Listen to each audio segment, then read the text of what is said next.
Welcome to Proudly Asian, a podcast series that tells bold and proud stories of Asians by Asians. I'm Isabel Wong, a financial journalist who wants to uncover the many Asian stories around us that are waiting to be told. There's never just one way to look at Asians.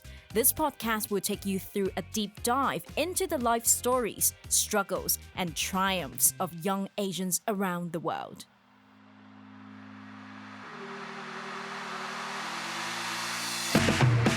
On today's episode, we have Kevin Cureau, a French-Chinese luxury watch specialist who was born in Hong Kong and grew up between Lyon, Lebanon, Mexico, and Poland.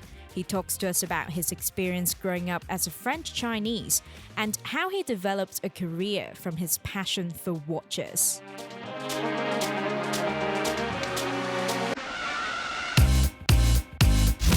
Welcome to Proudly Asian, Kevin. It's nice to have you on the show. Thank you very much for having me. Looking forward to it. I'm so excited because you're actually the first French or half French guest we have on the show. So do excuse me if I crack a few jokes about French along the way. But Please do. let's get started with the basics. For our audience out there, tell us about your background. Who are you? What are you? Where did you grow up? And how many languages do you speak? All right. I'm Kevin Cureau. I'm a half French, half Chinese man, born in Hong Kong and grew up and was raised in several other countries, but mainly in a sort of a French environment.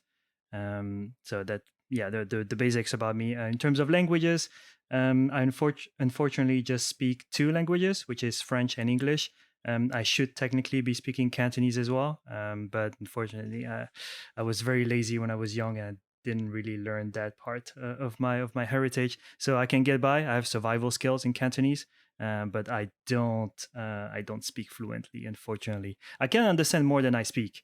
So if I know the context of some conversations, I can get by, but I can't formulate full answers. Unfortunately, that's my fault. My mom is very sad about this part of me. But I mean, because you're a watch specialist, right? Are you able to talk about watches in Cantonese? No, I have a few words, a few vocabulary that I can understand, but no, I can't do long conversations in Canto on that subject, unfortunately. Right. Yeah, I can't even imagine what kind of like Cantonese vocabularies would go into it. But since you speak two languages, mainly French and English, right? I'm pretty sure a lot of people actually experience the same. Like a lot of my Asian friends still would say their personalities are completely different whenever they speak one language or a different language. For example, in front of their parents, maybe they would speak, let's say, the language that their parents speak, and they would be a completely different person. So does that happen to you? Do you have different personalities when you speak English or French? So it's not so much personality, that it's more about, I guess, the way you would act around certain people, depending on the language you use. I just feel that whenever I use English, it's kind of like, in my daily life, also my work life. When I go back home and I speak with friends, in French, it's more like the casual, kind of friendly vibe to it. So I think it's not so much different personalities, but just different way of acting, I would say. Mm-hmm. And what language do you speak with your mom? Oh, so she mixes actually a bunch of the three languages, which is pretty funny. She could actually start a sentence in French, continue it in English, and then end up in Chinese if she wants to, because she knows which vocabulary I know, and like me and my brothers. So she'll just like mix and match, and just add and sprinkle a bit of the three languages into that. Yeah, that's actually pretty cool, like how her brain just functions in three languages at the same time, essentially. But I would like to get into a little bit more about your upbringing, because you did mention you were born in Hong Kong, but you also lived in many places. For example, Mexico, Poland, and then eventually you ended up in France with your family during your early years. So can you tell us a little bit more about what it was like growing up a French Chinese in France or in the places that you lived in? Were you subjected to the same set of parents' expectations that a lot of Asian kids would have, for example, being expected to adopt a career that's in either finance, accounting, or practicing as a medical doctor? Yeah, so I did have all these expectations. The reason for that basically is because my dad passed away when I was fairly young. And so it was my mom, who's Chinese, who kind of raised me and my brother all by herself. And so obviously without having any sort of any other um, I would say influences from a second parent. She would just fall back to the basis that she knows, and that's the Chinese traditional way of raising kids. So I did have all these expectations of either going to some sort of engineering field or something that's like related to science or math, something where there's potentially a high chance of ending in a job that would earn a lot of money, basically. That, and then obviously she would be proud of having one of the children in that sort of field that she can kind of parade around, like every Chinese parent do when they're proud of their kids. Yeah. And is she disappointed in you? It's like a career in watches. What does that even mean? And I don't think so. I mean, the whole part was, at first to get into some sort of journalism career, and then that shifted into something else. But at least my youngest brother is the one who went into engineering, Mm. and then the middle one went into kind of finance and sales. So I mean, somewhat, I think we all did okay, and we ended up in careers that she wouldn't be too ashamed to tell other people about. Nice, nice. But what about your day to day growing up as a French Chinese kid? What was breakfast like? How was the schooling experience for you? Oh, I mean, everything was actually pretty normal. If you were raised in France, the sort of breakfast that you get are actually not so much. Even if I was raised in a Chinese household, they were all very much European, like Western focused. So you get a piece of bread, you get some like a jam on it, drink some coffee or some tea. Coffee already. Actually, I was young, so probably tea at that point.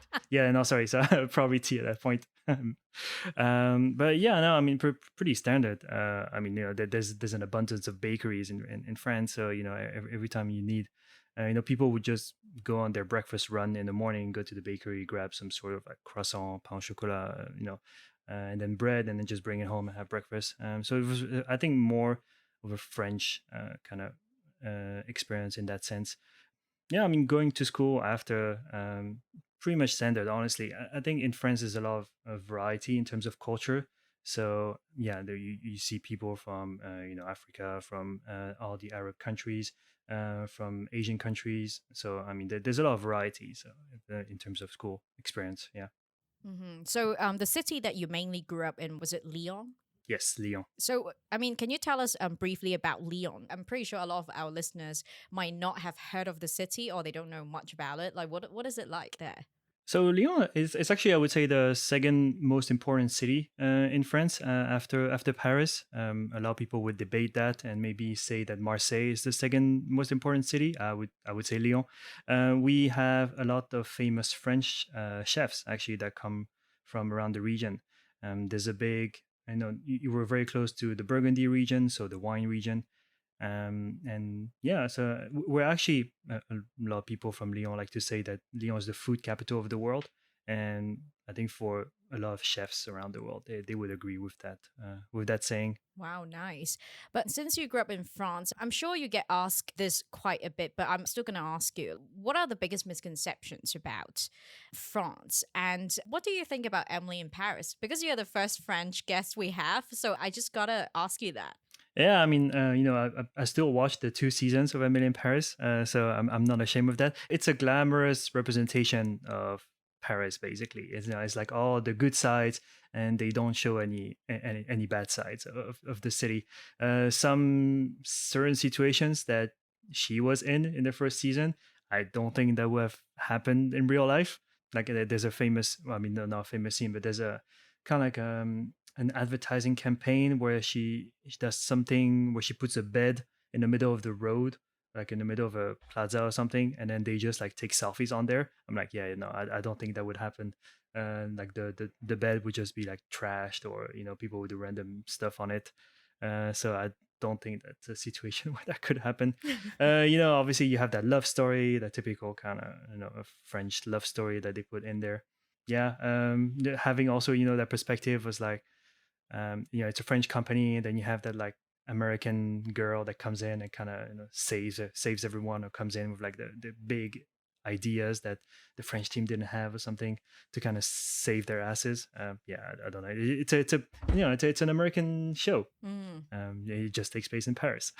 Yeah, I gotta say, I don't know. I never had that fantasy of having a romantic moment near the Eiffel Tower. So I really don't understand that, but I know a lot of people do fantasize about like having some sort of romantic afternoon or evening by the Eiffel Tower.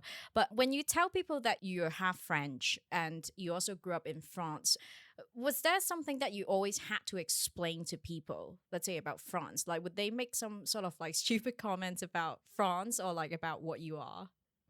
Actually, no. I think nowadays people are, more open-minded and they have more knowledge about the world. So, they expect that, French people, while they are mainly, represented as white people, there's a lot of variety in terms of culture and people that live in France, or that makes at least the French population. But of course, you eventually moved to Hong Kong, and now it's also your current home base. So, how different is your experience in Hong Kong compared to France and any other places that you've lived in? And did you experience some sort of so called white privilege here in Asia? I wouldn't think so. I mean, my experience here is more that of an expat, just because I don't speak the language, so I don't hang out in like the very local kind of Tantan or stuff like this on my own. I usually have to go with someone who speaks the language and can help me order. So yeah, it's more like a expat international way of living the life in Hong Kong. So degree of white privilege, don't know. I wouldn't think so. I mean, not in my case at least. You didn't get free food because because of the way you look. No, I'm not a no. Unfortunately, that didn't happen to me. I wish, but no, that is not the case. Would there be some aunties who would look so confused looking at you and be like, "What are you? So why don't you speak Chinese?" Oh yeah, no. I mean, whenever I go to like markets and stuff, like some people would speak to me in a Chinese language or like in Mandarin or something, Oh. and obviously they would be surprised that I can't reply to them. So, sorry, I only speak English. My bad. It's my fault. I wish I could go back a few years back and actually learn the language properly. Yeah, I think that's the biggest regret for a lot of Asians who don't speak Asian languages. But I mean, since you've lived in Hong Kong for quite a while, what was the biggest difference between living in Hong Kong and living in France that you've observed over time?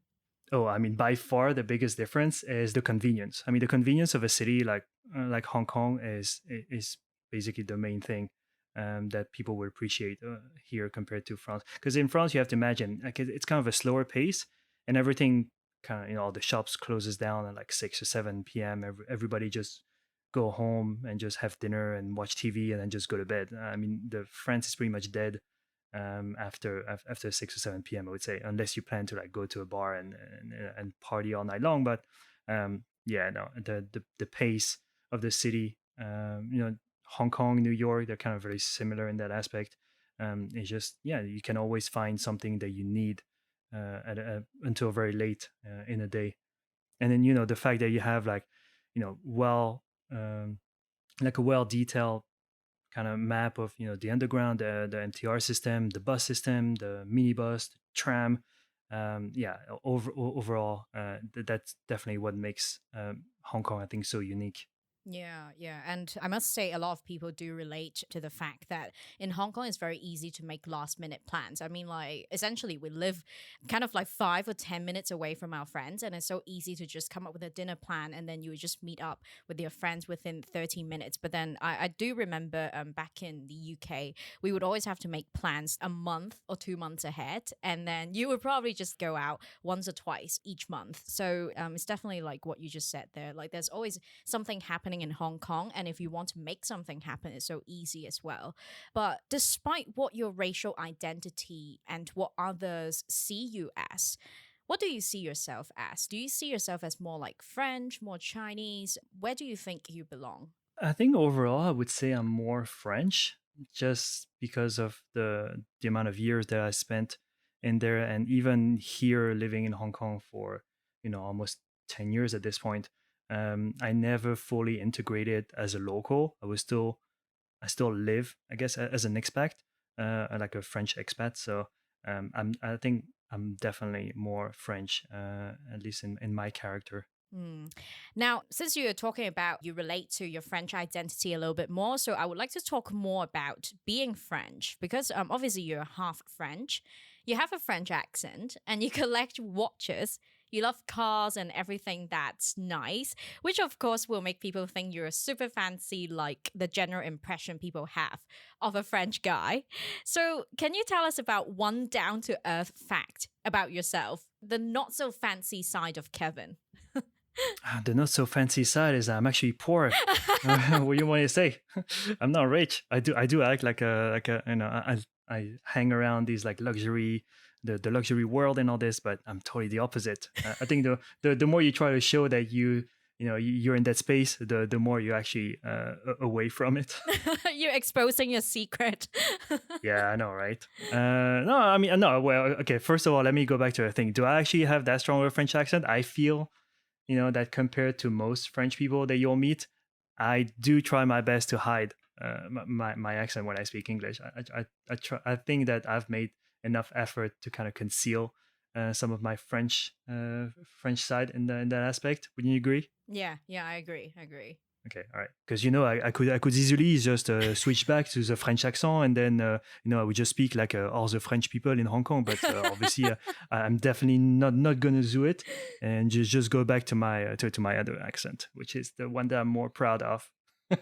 Oh my god, if we spoke like that at our regular dinners, I would give up on you, Kevin.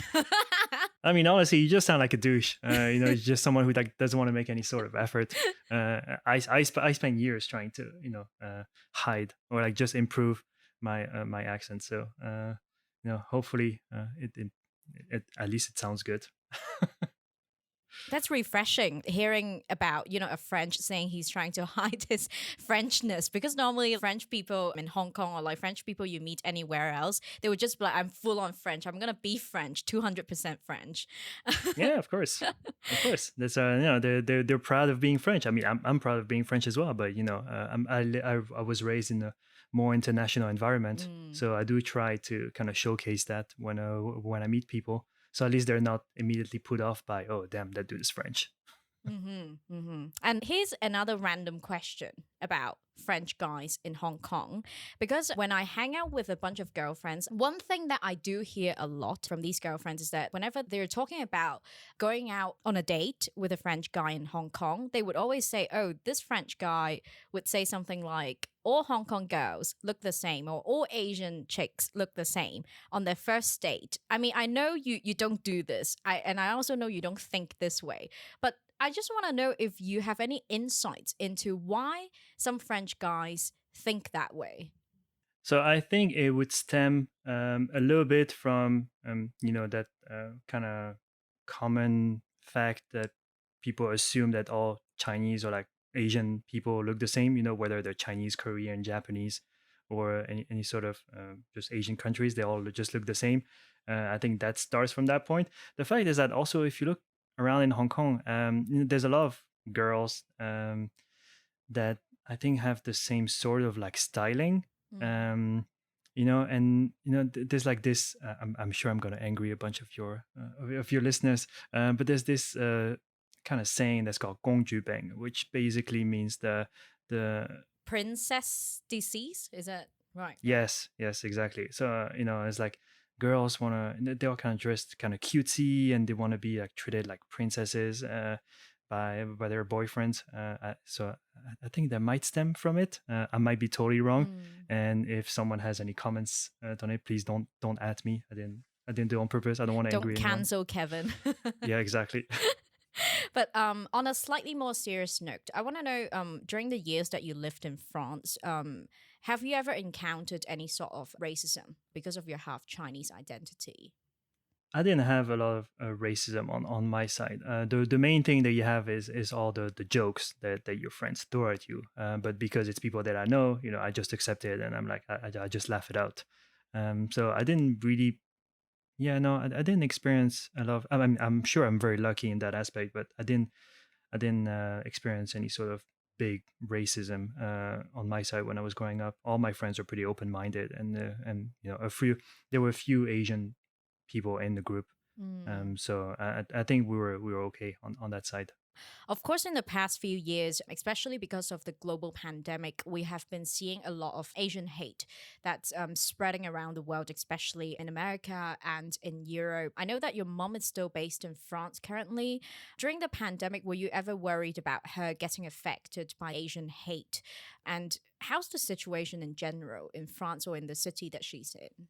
I mean, overall, the situation is pretty good. If you look at France now, everyone kind of, has passed COVID. Nobody cares anymore. And then, during the time where there was a sort of like Asian hate, actually, I don't think it was that present in France, just because, I'm gonna that might also anger some other people, but I would say that in France we have a little bit more racism towards other people first. So before it reaches the Asian community, I think we're fine. We're a little bit further behind. Mm. I would say we have a bit more racism towards Arab people and Black people in France.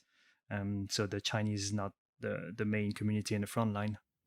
I mean, that's certainly interesting to hear how different cities and countries vary in terms of the Asian hate situation. Because, like what you just described there, it could be completely different for our other guests who were previously on the show. But then also, I think it's a nice reminder for all people that just because something gets reported on the media, it doesn't mean it represents the entire story of a place. Because I still remember during the pandemic, I read this story about Paris. It was kind of at the beginning of the pandemic where there was this Japanese restaurant that got attacked. And then probably people were guessing that it's to do with the pandemic. And then people are like, how come like Japanese people would get attacked? Because like obviously people's hate, they came from the idea of thinking the virus came from China.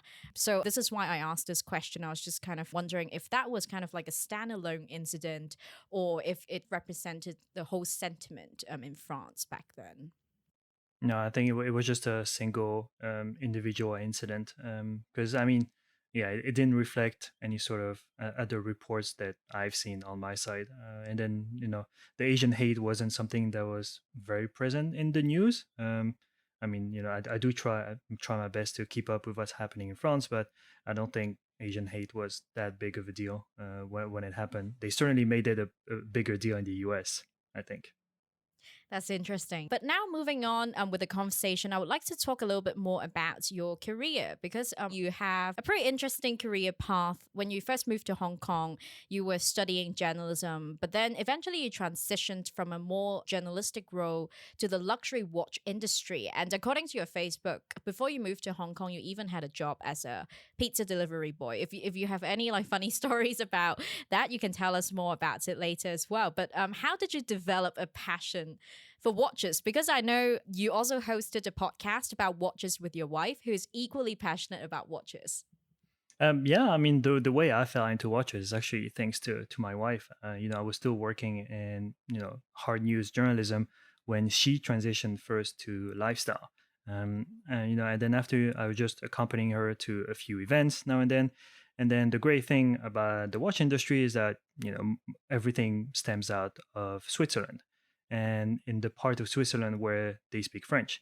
So whenever I was going to events, you would have brands kind of flying over their watchmakers to kind of explain and show the intricacies of a watch movement. But most of them, never learned English, so they couldn't. They had to use like a translator to speak and explain certain concepts. And so when I was just showing up and just immediately speaking to them in French, they became just more relaxed and they were able to explain more because obviously it wasn't their native language. And then the more they were explaining to me, I just fell in love with the whole industry and the concept by myself.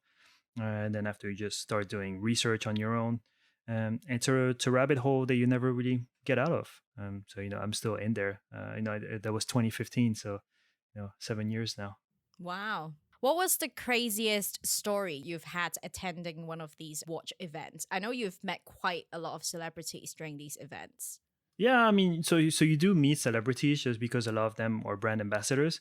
The craziest thing is not so much crazy, but it's like there's a lot of perks in that industry. And a few of them sometimes that when you get invited by a brand to a certain event that takes place in another country, usually well taken care of. So that means nice business flights, business class tickets, and then they put you in nice hotels, and then they bring you to various experiences around that event. So it's just, it's a nice holiday. The only thing that you need to give in return is just a few pages of writing to cover that specific event that you've been invited to. I think, overall, if you balance it out, I think there's you get more out of it. I would say. Yeah, I think in terms of like what you just described, there's kind of like similar to what one of our previous guests, Gavin, you know Gavin as well. Like Gavin Yeah. is a dining editor. Like he also mentions like he gets treated to a lot of fancy meals, and he even got to go on free trips. So it sounds pretty nice in terms of like lifestyle journalism. So you made a good choice there. But to people who are not familiar, how would you describe the watch industry? Is it as exclusive as it looks to outsiders? So it's not actually that exclusive. Anyone can get into the watch hobby if they want to. The sole thing that I think kind of joins people together is just the passion that stems out of it. In the end, the we don't necessarily need watches because everyone gets the time from their phones now. But I think what people tend to appreciate with watches is more the craftsmanship that go into making these little items, because it's basically just miniature mechanics. And when you realize that you can dig into the history of certain complications and movement and realize that some people were making crazy complicated kind of movements in like 100 or 200 years ago, and to arrive at these little kind of parts that they need to put together, they had to have just do all these math calculations by hand and by using just their brains.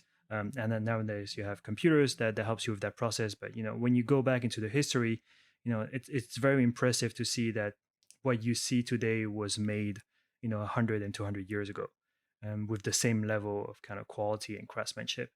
So I think that what appeals to a lot of people Yeah. nowadays. And then you look at all different brands. It's not just the simple way of telling the time, but it's like simple different ways of telling calendar information. There's different ways of using specific techniques like enameling or gem setting, and putting them into something that fits on your wrist basically. So yeah, I think it's mainly more the sort of craftsmanship aspect that draws people to watches and watchmaking. I mean, I know it might be hard to pick a favorite for you, but which is your favorite watch, either in your current collection or on your wish list? Ooh, that's tough. Because you can have one favorite watch per complication if you want, so that already kind of widens the choice Yeah. but quite largely. No, the one that one of my favorites might not be a very expensive one. I have one that's on order that's coming soon, that my wife and I bought before the birth of our son, basically. Mm. So I think once you start putting meaning into the items as well, that adds to the attraction. So yeah, we have one that just coming. It costs like what, maybe 4,000 Hong Kong dollars. But it's nice because the watch is a French brand, but that houses a Chinese made movement. And because our child is going to be half French, half Chinese, I just thought that was like a fun thing to play with, a fun concept to play with. So Wow. the watch is going to be just like the kid. So yeah, and hopefully one day we'll just pass it to him as his first watch when he's like Yeah. 16 or something, maybe. Will it appreciate in value? Oh, this one, no, no, no. This one is not. This is just like a fun watch for us to Right. to wear and pass down, so we don't have to worry too much about it. Yeah, but it still bears a really beautiful meaning to it. I mean, for those who are curious about collecting watches, right, what would be your advice for them? What are some of the basics for someone who is looking to begin this journey? So I think the basics is do as much of your own research as possible. There's lots of different resources now available on the web that you can just simply Google one model and find like lots of reviews on that particular watch. So if you want to get into it, or before you make any sort of purchase, just do your own research. Spend a lot of time. Ask people who you know who are maybe interested into watches that can help you out. Facebook groups. Instagram is a great place to learn about watches as well. There's many watch accounts that you can just follow daily, where you kind of know what's coming out every year, and you can ask questions in the comments, or you can just reach out to people, start sending DMs. So yeah, that would be my advice. Actually, just spend a lot of time doing research, talking to people before making a decision, and just also buy what you like as well. Like buy something that appeals to you, and don't try to follow the hype, or try to find a watch that you think will look good to your Instagram followers. Just buy something for yourself. Buy something that you like.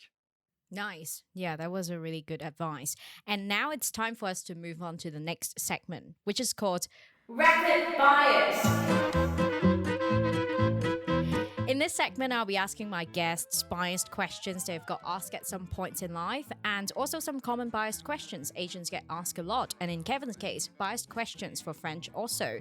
So, Kevin, are you ready? Yeah, all right, let's do it. First question, not really a question. Ho, ho, ho.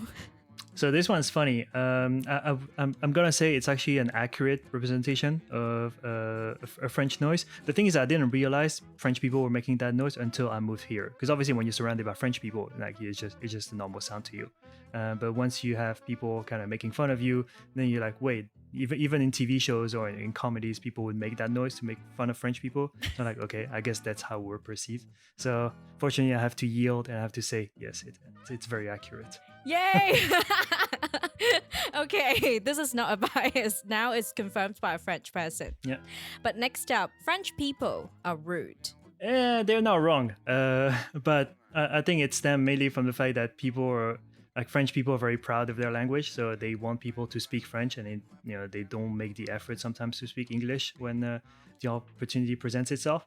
So they might seem rude in that aspect. I just think it's just the way we might act the first time we meet people that might say that. I don't believe all French people are rude. It might be a 50-50. Okay, let's just give it a 50-50 accurate representation of the French people. And next one, where's your baguette? My baguette is at the bakery, and I go and buy it every day because it's perfect when it comes out of the oven, as at 6 a.m. when the bakery opens. I recommend it to everyone. When it gets hot, can you use it as a weapon? You could. Yes, it's actually strong enough. You could. Yes. Nice. Next one. You can't be French. You look Chinese. Yeah, that might be surprising to people sometimes when they look at me for the first time. But yeah, I mean, it is a bias for sure. But once I explain where I'm from, they get behind my character. And next one. Where are you really from? So this one, when I get that question, I'm actually quite happy, just because it proves that the work that I've done to hide my French accent works. There's a lot of people are trying to figure out. They figure out that I'm not fully Chinese. I'm kind of European, but they can't pinpoint the exact countries. And when I make them dig into their brain a little bit to figure out where I'm from, I'm quite proud of that. Are you good at maths? I'm not, but that's the typical question that you get. Yes, because I mean, honestly, the Chinese videos that you see on Chinese social media don't help this concept, right? When you have this like 2-year-old kid who's doing like more complicated math problems than you've ever done before, yeah, that helps to kind of construct that concept. Unfortunately, I'm not, but I can see why a lot of people, a lot of Chinese people would think that they're good at math, because they are. Next one, do you eat rice every day? I don't, but I've had that question so many times when I was young, especially when you meet people for the first time and you tell them you're Chinese. Oh, do you eat rice every day? So yeah, that's a common question, something that I just laugh at now, as a fun thing when people say that to me. But the thing is that nowadays people don't actually say that. People are more open-minded and more knowledgeable about the world. That is not something you would hear as often as before, I would say. That's nice. Well, thank you for playing this round of Rapid Bias, Kevin. Hey, my pleasure.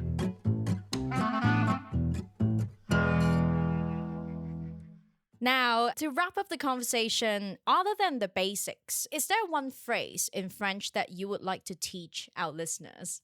Yes. So the sentence that I would actually teach quite represents my philosophy quite well, which is voir la vie du bon côté, which is basically a translation of look on the bright side of life. So yeah, voir la vie du bon côté. My personal philosophy in life is that there's always a good side and a bad side to every situation, if you focus on the bad side, you're always going to be sad and just, put yourself into the path of depression probably. So always look at, the bright side of life. Always find these little things in complicated or difficult situation that kind of helps you move forward, and move away from sadness, and just the overall, sad parts that life has. So yeah, that's my life philosophy. Please remember that sentence. That's nice. I'm going to make you write it out for me. I'm not even going to try to repeat that here. All good. And I know that you're expecting a baby soon. Congratulations, by the way. It's coming very Thank you. soon. Yes. So, how are you going to approach parenting? Are you going to go for the French way or the Asian way? Well, I mean, I guess we'll have to do both. I guess my style would probably a bit more laid back, I would say. So probably more French in that aspect. But I would love to see him, succeed and be good at, either sports or school or something. So I will try to, if I see a glimpse of like, part where he might be good at, I'll just try to push him into that direction and see where that leads to. So that's probably gonna be my Asian way that comes out of it. Yeah, and the French is like, no big deal. Let's just go to Harvard Business School. No big deal. Yeah, exactly. Well, the thing is, I actually do hope he won't get that high because Harvard is not cheap. So That's true. unless he gets a scholarship, yeah. Well, and finally, what does it mean to be proudly French Chinese? What does it mean to be proudly French Chinese? Is that you can have yourself a nice bowl of rice with a side of camembert. Ooh, that actually sounds nice. So no, I mean, I know. Apart from that, I would say, I've been very lucky, that I've been raised in these two kind of situations, and I think I got the best out of both. Yeah, both traditions. The French people are very laid back, but very nice people. I think I didn't pick up on, the rude part of the French, in my character. And then yeah, the Chinese side is just, I think I was raised the way my mom taught me, and the way my mom raised me is just to be, very nice and very organized, and try to do my best in everything I do. So that's I'm quite proud to be both French and Chinese. That's amazing. And that's also the identity that your son will be adopting, which is beautiful. Well, thank you so much for joining us on Proudly Asian, Kevin. It was nice chatting with you. Well, thank you so much for having me. This was a lot of fun, and thank you again for inviting me on this podcast.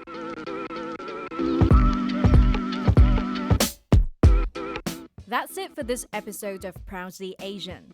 Don't forget to follow us on Instagram @proudly.asian for more content. We're on Spotify, Apple Podcasts, and YouTube. Thanks for tuning in. Signing off for now. I'm Isabel Wong.